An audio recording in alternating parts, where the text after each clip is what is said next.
morning guys, August 4, Monday. And ako lang dito, 10:30 na. Malis na sila. At merong activities yung panganay. Sila na lang ang pumunta para makapaglinis din ako dito. Kasi nga, buong weekend, may bisita. Friday, pamulan dumating kami Friday, Sabado, Linggo, may bisita na. So, para naman ma-freshen up yung bahay. Hindi na rin ako sumama kasi sinisipon ako today. Hindi ko alam bakit ako sinisipon. Dahil siguro kagabi, late na namin nakita na naalala, may nilaban kami. So sinampay ko pa nga, diba? Sabi ko to sa vlog. Siguro ako nakakuha ng lamig. Pero simple lang to. Kaya yun, maglilinis lang ako dito. Magtatapon ng mga basura. Gagawin ko na para mas maaga ako matapos. Dahil kung sakaling dumating sila for lunch, makapagluto tayo ng lunch. Kung hindi naman, di okay. Sana hindi sila bumalik para lunch para makapahinga pa rin tayo. Another day, another euro. Bravo, bravissimo. Ale, spingi di nuovo, metti piede. Così, voilà. Metti piede, voilà. Vai. Ludo!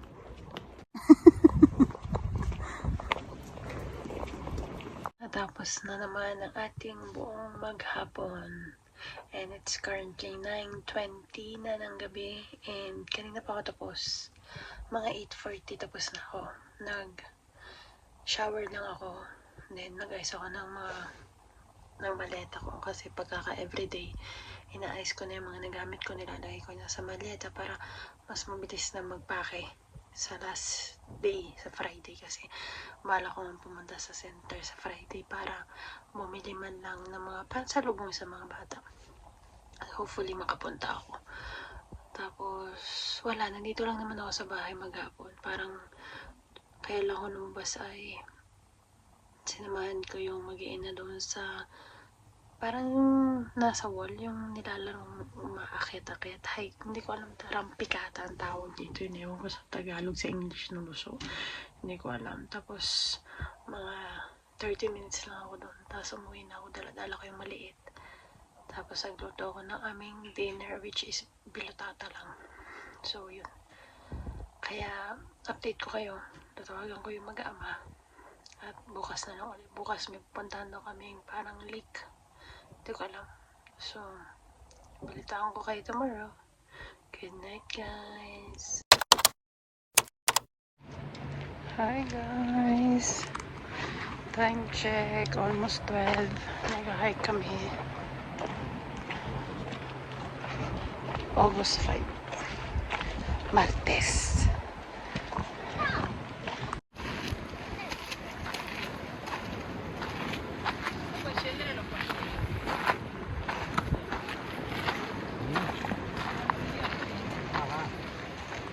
Pupuntahan namin Lago. Yay! Lago. Lago Verde. Sì, è proprio verde. Hi guys, time check, it's almost 1. Pababa na kami.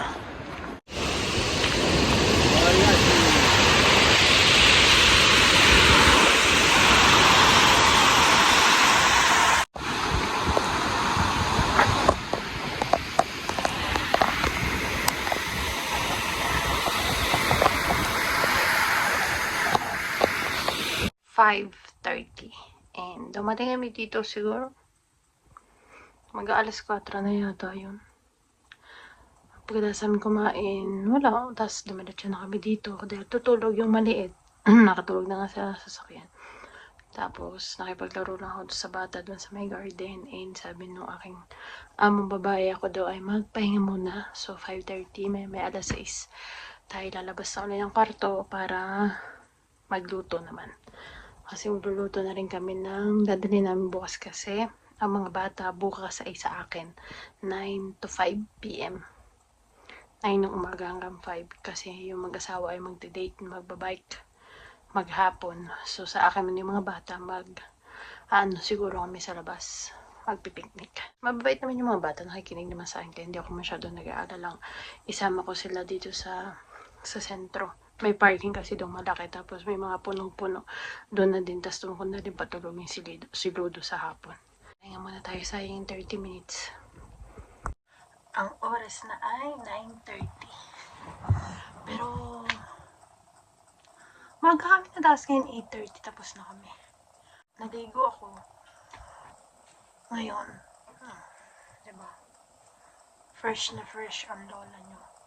Ngayon, diba, yung mga clip ko, nag-ano na kami. Parang nag-hike kami ng isang oras at kalahati pataas, tapos pababa isang oras. Yun lang. Tapos nakipaglaro sa mga bata. Yun lang naman pwede mong gawin dito. Yun lang. And Friday, Sabado, Linggo, Lunes, Martes. Nakaka-4 na araw na tayo. Diba? So, bukas Merkules, Webes. Tapos, ilang tulog na lang, makakauwi na rin ako. So, Nambay Dolora. Yun lang. Update tayo na lang. Kasi hindi naman ako pwedeng mag-video kasabay ng trabaho. Kasi ito naman ay trabaho, hindi naman ito bakasyon. Kaya, bear with me doon sa mga clips ko, ha? Good night, guys. Tatawag muna ako sa mga mag-ama ko para malaman ko rin kung kamusta na sila.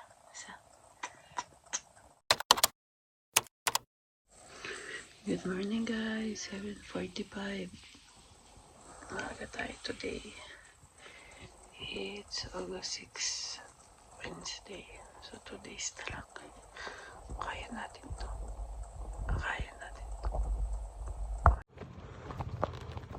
Guys, 12. Mag-1 na. Mag-1 na. Nandito kami. Pakinig nyo, may iingay. Mga alaga ko yun. Nandito kami. Dahil naiwan sa akin ng mga bagets. Oo, ha? Ganda. Naiwan. Ako nag-iintindi. Kumain na kami ng tanghalian. Pamula alas 9. Nasa akin ng mga bata. Diba? Maingay sila. It's 6 p.m. Pero kanina pa kami dating mga grade. Alas 5. Pakinig mo. Alas 5 kami nandito na. At alas 5 kami dumating. Ice cream ko yung mga bata doon sa sentre. Tapos umuwi na kami. So, ngayon, mag-brush lang tayo ng hair. At mag-ayos na rin ng maleta. Kasi bukas, Webes na. Uwi na. So, yun. Medyo nakakapagod yung araw ngayon. Kasi yung 2 bata ang kasama ko. Mabait yung mga bata. Kasi walang umiyak. Tsaka, yung panganay, sobrang bait. Tinutulungan niya talaga ako. O, biruin mo. Nakayanan ko yun. Tapos kumain kami. Parang picnic lang kami. Nagbaon kami ng tinapay. Tsaka mga prutas. Dahil dito naman lagi may baon na prutas. Tsaka gulay. Carrots. O kaya pipino.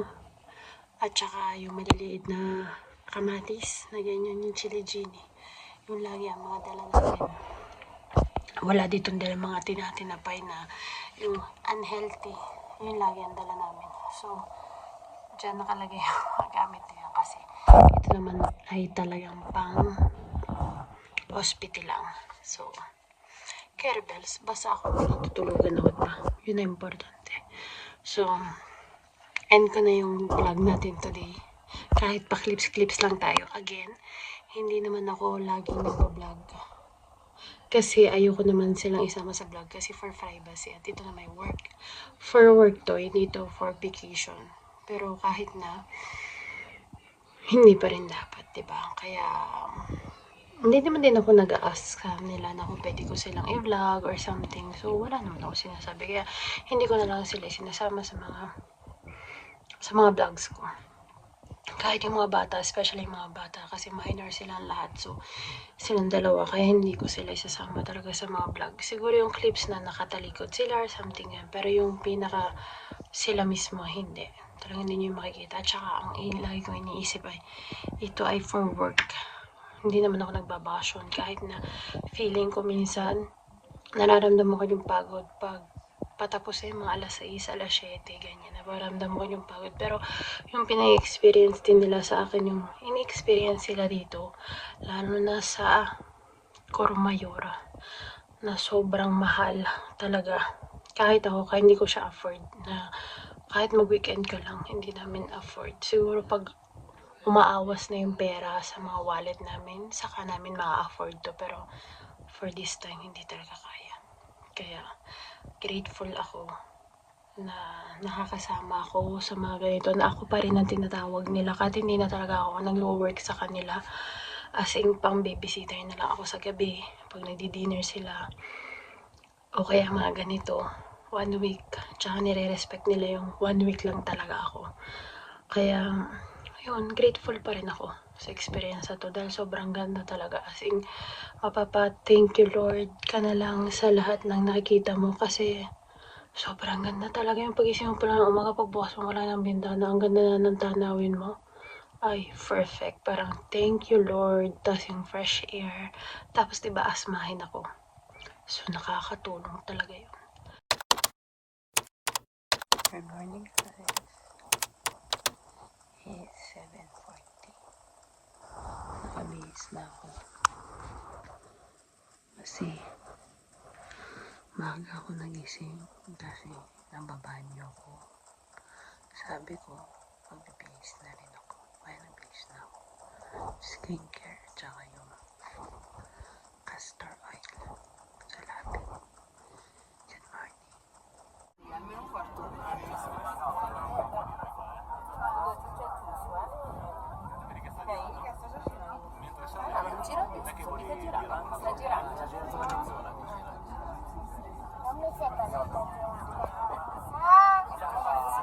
Devi stare fermo. Oh.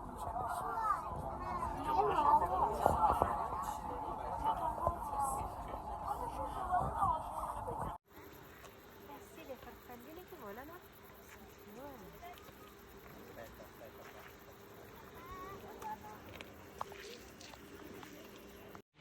11:35. Sumakay kami dun. Skyway ang tawag. At ito ang inyong makikita.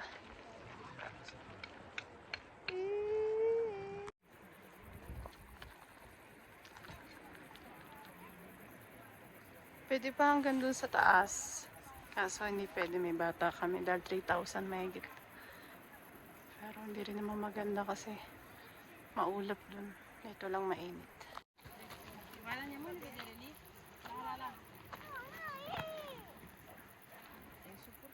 L'anno scorso. Andiamo lì e vediamo vedere i. Ma io no, voglio Guarda che andare. ti spiego. Posso spiegarti? Purtroppo quando. 1 p.m.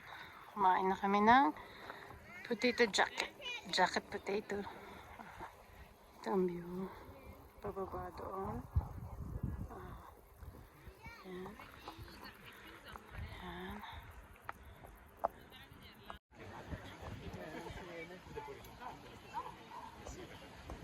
Era girato sicuramente.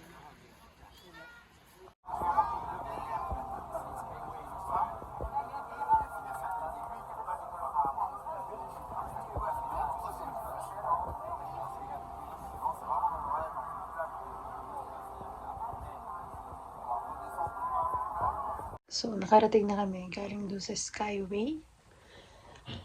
I-google nyo na lang siya. Kung Skyway Corumayora. Sobrang ganda. Pero hindi kami umabot doon sa 3,400 something. Dahil parang dalawang funicular yun. From sa baba, 2,380 or ganun.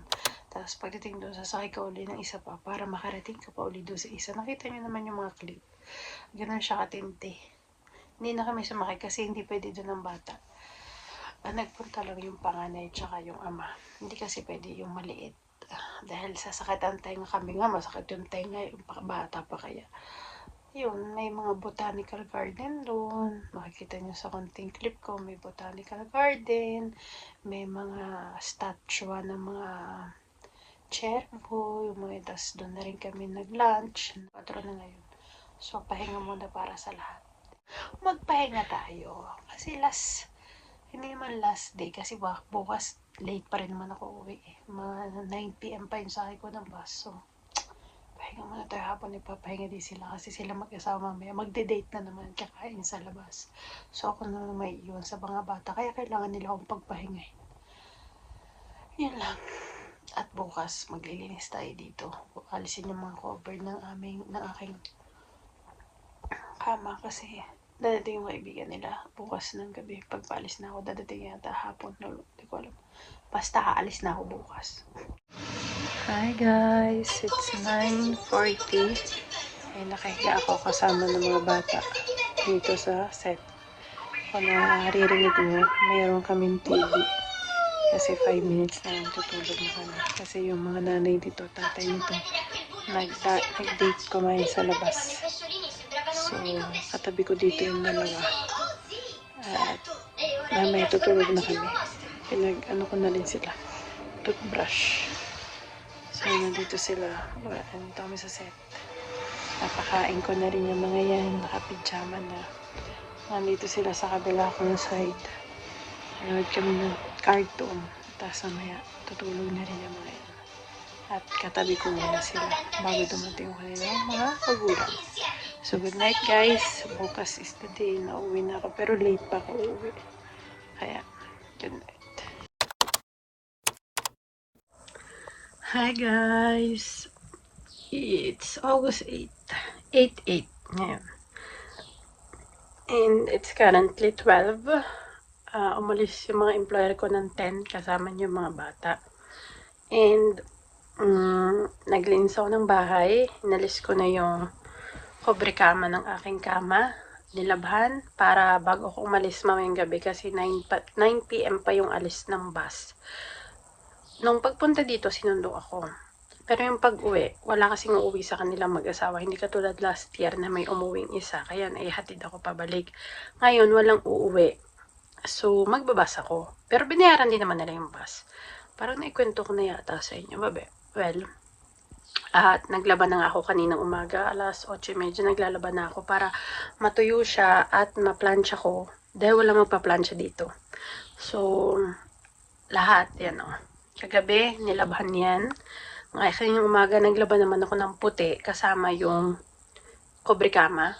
Kaya, sana bago alas 5, maplansya ko siya dahil bala ko sana kung mabibigyan ako ng chance ngayon nakapag-linis na ako, nakapagluto na rin ako. Nihintay ko na lang yung carrots na daladala niya kasi wala nang carrots. Makapag-ayos na rin ako ng bag. Puputok talaga siya kasi yung pack bag ko, dala ko lang, ayan, at saka pack bag. Yung pack bag, gusto ko sanang bumili ng kahit na ano dito, madala man lang sa mga bata at sa kay Anthony. Kahit cake lang ng mansanas, torta di mele, na dito ginawa. Yun lang sana. Tsaka makabili ako ng tinapay para mamayang gabi, sa biyahe, may makain naman ako. Kasi hindi ko alam kung makakakain ako dito mamayang gabi. Kasi syempre kumakain sila, anong oras sa 7:30. Kailangan akong nandun sa bus station ng 8:30 kahit 9 yung pinaka-bus. Syempre, 30 minutes earlier. Para kung meron namang pagbabago, hindi tayo dali-dali, diba? Kaya sana, makabili din ako kahit tinapay. Yun lang. Ito na nga yung suot ko hanggang sa mamayang gabi makauwi kasi pinako na talaga lahat ng gamit ko. Kasi yung packbag na lang at saka itong tubig at charger ang ilalagay ko sa bag at yung mabibili ko pagkain. Sana. Hopefully. Bye! Time check! Alas 3. Tulog na yung batang makulit. Nakaplansya na ako at ito ang aking dinadaanan papuntang sentro.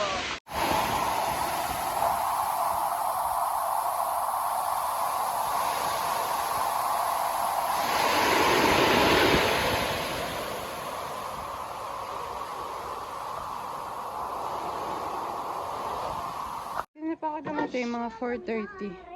Kasi hindi ako nakapag ano, daming tao pala doon. Paghapon, daming tao doon sa sentro. Nabili ko naman yung mga bilihin ko. Ngayon kanina umalis naman yung mag-asawa ng mga bandang 5 ba o 6? Oo, 5:30 yata. Bibili na naman sa sentro. Mamalingki na naman daw siya. O, pakinig niyo yung dalawa. Sa akin na naman yung dalawa, di ba? Ayos. At yan guys, nasa bahay na ako. Hindi na ako nakapag-vlog kasi na-stress ako ng sobra-sobra dun sa bus. 2 hours pa namang late yung bus. Then nakarating ako dito mismo sa bahay is 3 a.m. na on Saturday. So, yun. Masaya ako kasi kasama ko na ang aking mag-ama. Thank you guys for watching. Bye!